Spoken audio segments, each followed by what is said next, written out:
Salut à tous, amis batteurs et musiciens en général, c'est Nico qui vous parle. Je vais vous parler aujourd'hui d'un incroyable mécanisme, d'une incroyable machine. Ça s'appelle le Yamaha EAD10. Alors, pour vous montrer exactement à quoi ça sert, j'ai fait une vidéo dans laquelle je l'utilise pour jouer par-dessus un playback de mon groupe qui s'appelle Eon, album Purgatory Inherited. Vous écouterez ça sur Bandcamp, vous allez voir, c'est super bien. Enfin, moi j'espère en tout cas. En attendant, je vais vous parler de cette machine créée par Yamaha, parce que Yamaha a vraiment fait un boulot incroyable. Ils ont créé un module de batterie plus qu'évolutif. C'est carrément un module de batterie qui exploite les capacités acoustiques de l'instrument. Alors, comment ça marche? Bah, c'est tout simple, je vais vous le démonter en direct. En fait, c'est un capteur magique, un capteur absolument incroyable, qui se pose sur la grosse caisse, dans lequel il y a deux micros multidirectionnels qui sont intégrés. Alors, pour vous dire ce que c'est les micros multidirectionnels, c'est un petit peu les systèmes qu'avait créé Zoom il n'y a pas très longtemps, exploité Zoom il n'y a pas très longtemps. Le micro multidirectionnel, c'est tout simple, c'est ça. Vous voyez, c'est ce truc-là. Et là, en fait, là-dessus, ici, là, vous avez des micros, là, en plus d'un capteur de grosse caisse, donc d'un trigger qui est situé ici. Alors, pour tout vous expliquer, en gros, ce truc-là, il est connecté à la machine que vous voyez là-dessous, hein, évidemment, hein, qui est le AD10. Qui est un module qui coûte 559 euros, je crois, prix public. On peut le négocier un petit peu moins dans les magasins qui sont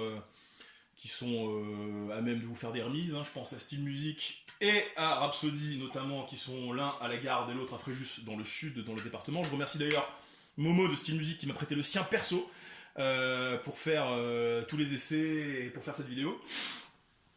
Comment ça marche? Eh ben, tout simplement, ici, capteur grosse caisse qui envoie un signal de trigger, comme si vous aviez un module Roland ou un module Yamaha ou un module Alési, hein, comme le DM5 ou le D4. Et puis ici, des micros qui permettent d'enregistrer le reste de la batterie. Vous suivez mon raisonnement? Donc c'est absolument incroyable, ça donne un résultat vraiment bluffant. C'est un peu comme si on enregistrait une maquette avec plusieurs micros. À ceci près que c'est peut-être pas aussi précis. Par contre, ce qui est vraiment génial, c'est que pour un encombrement ridicule et pour un budget qui est finalement pas très cher, on peut avoir quelque chose de quand même vraiment convaincant. Pour vous dire, il y a 10 ans, faire une maquette avec un son de batterie aussi bien, avec un budget rikiki, c'était déjà compliqué. Donc maintenant, avec ce truc-là, on peut enregistrer des choses de manière très simple. Parce que c'est vraiment très très simple. Alors, ce qui est vraiment incroyable, c'est que moi, pour faire la vidéo que vous allez voir après, enfin, si vous la regardez, tout du moins. Mais je pense que vous allez le faire parce que ça va exciter votre curiosité, ce truc-là. Pour faire cette vidéo, il n'y a aucun réglage. J'ai posé la machine. J'ai ajouté un trigger externe parce que je vais y revenir plus tard, mais quand on joue du métal extrême, ce truc-là, ça fonctionne pas très bien. J'ai ajouté un trigger externe Roland à 50 balles que j'ai depuis 15 ans maintenant. J'ai mis un son de grosse caisse de mon cru. Ça m'a pas pris longtemps non plus. J'ai fait rec, j'ai joué, j'ai fait une prise, c'était réglé. J'ai mis ça par-dessus le son, j'ai monté la vidéo et en un après-midi c'était réglé. En tout cas, c'est pas le réglage de l'AD10 qui m'a pris 3 plombes, c'est plus le montage de la vidéo. Parce que je suis pas un expert. Cela dit, ça a beau avoir l'air parfait comme ça, plug and play, c'est le plug and play absolu. Hein. Tac, tu branches, tu mets tes deux jacks là, tu branches ça dans le module ici, par là, là. Tu enregistres. Ça pourrait être vraiment parfait si ce capteur-là était à même de capter les impulsions de grosse caisse de quelqu'un qui joue vite, entre guillemets vite, parce qu'il y en a qui jouent plus vite que moi. Enfin, moi je joue déjà assez vite. Je fais des plans à 210, 220 et c'est pas toujours évident. En fait, c'est même pas que c'est pas évident, c'est qu'avec ça marche pas parce que le capteur est ici et comme ça, c'est ce qui emprisonne le cercle. Le capteur est sur le cercle. Ça ne peut pas fonctionner pour des gens comme nous. C'est très bien pour faire des nuances et pour avoir l'ambiance de la grosse caisse et pour rajouter un son électronique qui va donner de l'impact. Par contre, pour capter des impulsions piezo comme on le fait avec un trigger traditionnel et pour jouer des notes à bure, bah, c'est de la merde, ça marche pas. Cela dit, ça reste quand même un excellent investissement. Alors je m'explique, en fait il suffit de rajouter un capteur externe. J'ai mis, comme je faisais avant, un capteur Roland sur la grosse caisse. C'est branché dans une entrée auxiliaire, parce qu'il y en a 6. Il y en a 2 pour ça, et il y en a 4 supplémentaires pour brancher tout ce que vous voulez.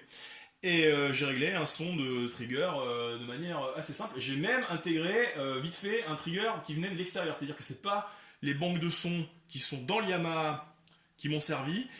C'est des banques de son que j'avais d'avant, de sons que j'utilise avec Eon en live, que j'utilisais même avec Svartkrone à l'époque.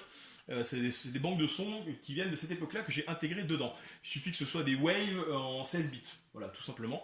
16 bits stéréo, donc c'est ce qui se trouve le plus souvent quand on cherche des banques de sons, et puis au pire, si vous les trouvez en 24 bits, vous les convertissez. Alors, parmi les défauts, il y en a quand même un qui est très très très pénible, c'est que le mode d'emploi est ultra mal fait. C'est tout pourri le mode d'emploi, enfin je dis ça pour ceux qui le lisent en français.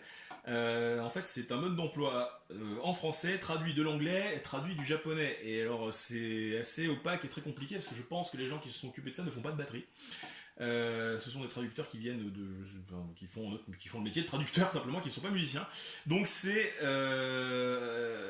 pas toujours très compréhensible pour les anglophones. Il vaut mieux lire le mode d'emploi en anglais.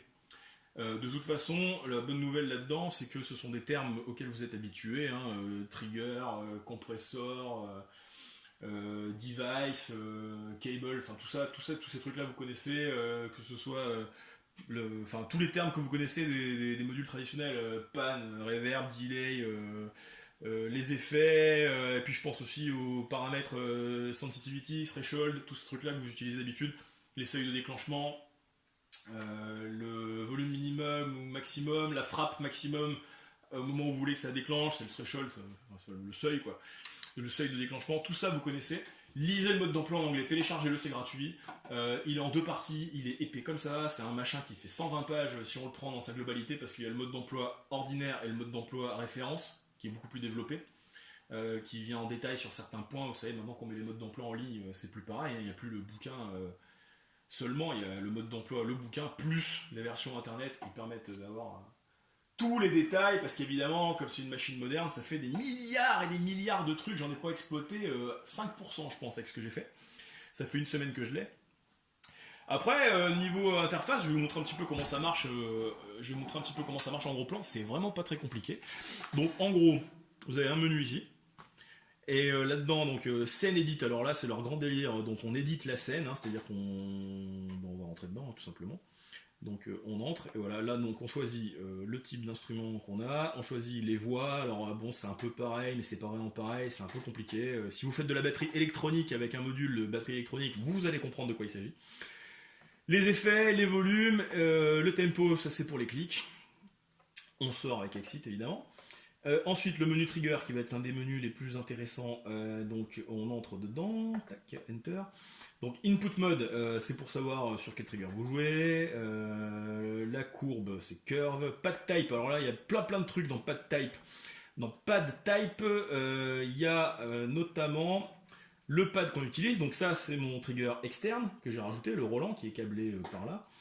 Donc le trigger externe, c'est pas un Roland, là c'est un DT50K. Le DT50K c'est le trigger de grosse caisse de Yamaha, hein, tout simplement, qui est un trigger métallique gros comme ça, qu'on pose, qui est juste un capteur piezo.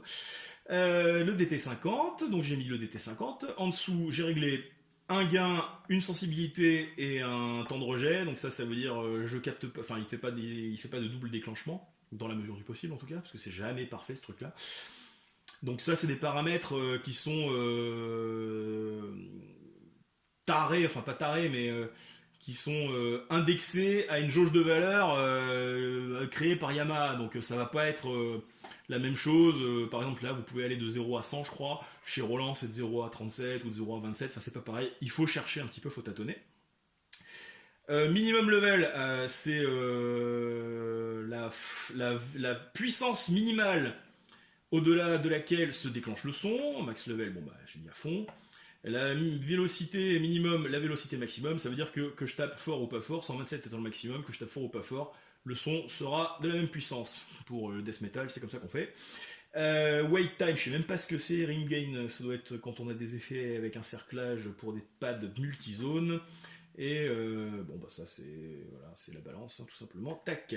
Ensuite crosstalk, bah, c'est tout des problèmes de croisement de fréquence, c'est-à-dire que quand on va taper le tom bass, il va déclencher un autre. Enfin quand on va taper un pad, il va déclencher le son d'un autre pad. Bref, là j'en avais pas besoin du tout. Foot switch, c'est si on connecte un foot switch. Et voilà, on a fait le tour du menu trigger qui va être le principal. Ensuite, bon bah utilitaire, c'est pour régler voilà, l'apparition des LED, la résolution, enfin pas la résolution, mais la puissance d'éclairage de l'écran, ce genre de truc. Le menu job, il est très intéressant parce que c'est là-dedans qu'on va intégrer via une clé USB ou via l'application qui peut être téléchargée et utilisée sur un PC. Les sons de l'extérieur, c'est un petit peu fastidieux, mais en lisant le mode d'emploi et en regardant des tutos sur YouTube, vous verrez, c'est pas très compliqué. On rentre là-dedans, on va dans Wave, on importe des sons qui sont là-dedans. Il faut juste qu'ils soient paramétrés comme il faut. Il n'y a pas besoin d'une arborescence spéciale, hein. Il suffit de le mettre dans la clé USB. Vous mettez tout en vrac dans la clé USB, en fait, il va les trouver. Il va trouver tous les waves. Il va importer le wave de votre choix. Donc par exemple là il n'y en a pas, mais je pourrais rentrer dedans. S'il y a un fichier wave, c'est un fichier que j'ai enregistré qui s'appelle de base EAD1. Je peux l'importer si j'ai envie, je vais pas le faire parce que ça ne sert à rien. Et le menu recorder, bah ça c'est tout simplement pour régler les paramètres d'enregistrement. Voilà, donc en gros c'est pas très compliqué. Une fois qu'on est en train de jouer, on peut régler un volume d'effet qu'on a paramétré à l'avance. Par exemple un delay, un decay, un machin comme ça, un phaser, il y en a plein. Ça c'est le volume de la reverb de base. On a un volume master, on a audio click, ça c'est le volume du click plus le volume de l'entrée auxiliaire qui est là, parce qu'évidemment il y a une entrée auxiliaire pour pouvoir envoyer une séquence via un câble mini jack, hein, tout simplement. Alors ça c'est pour choisir les scènes paramétrées à l'avance. Et ça c'est un volume indépendant du trigger de grosse caisse. Et ça c'est vraiment cool. Parce que c'est souvent là que ça pêche, on monte tout à la fois, on descend tout à la fois, c'est un petit peu comme si vous aviez une mixette. Ici on a un clic, et ici qu'est-ce que c'est déjà? Ah oui, c'est quand on branche des micros. Des micros. Ça stocke des milliards de trucs, ça a des milliers d'options, ça fait presque le café ce truc-là. C'est vraiment un must-have pour tous les batteurs qui ont des velléités de home studiste, mais qui osent pas se lancer avec plein de micros, plein de trucs et plein de merde parce que ça coûte super cher, parce que c'est compliqué à paramétrer. Franchement là, pour ceux qui veulent enregistrer des trucs vite fait, bien fait, il n'y a pas de meilleur compromis en fait. C'est ça qui est incroyable, c'est que en 5 minutes, c'est branché, paramétré, opérationnel. Voilà. Alors après, il y a d'autres applications, hein. On peut aussi faire de la repique de batterie dans les petits lieux où on reprend tout en live avec les deux micros plus le capteur. Et là, paf, on envoie tout dans la sono avec deux jacks. Ça peut être aussi formidable. On a une batterie en stéréo qui est prémixée. On peut pas agir sur les volumes indépendamment, mais on peut avoir quelque chose de quand même assez cohérent. Parce que ce qui est incroyable, c'est que l'impact de caisse claire, par exemple, qui est le truc un petit peu difficile à rendre, l'impact de caisse claire est vraiment présent. Et ça, c'est ouf parce que en général, c'est un des trucs vraiment difficiles à avoir. Même avec un vrai micro, on a un son, mais on n'a pas d'impact de puissance. Et ben là, on l'a. Donc j'ai été agréablement surpris par ça, vous allez l'entendre de toute façon sur la vidéo si vous regardez la vidéo évidemment. Que dire d'autre là-dessus? Hormis le fait que c'est incroyable, que c'est pas cher, que c'est révolutionnaire et que c'est complètement dingue comme objet. Vous pouvez le trouver à Steel Music, à Rhapsody, avec respectivement Momo et Ludo qui peuvent vous expliquer exactement comment ça marche encore bien mieux que moi. Qui peuvent vous faire un petit prix, je pense. Et écoutez, à vos baguettes, à vos pédales.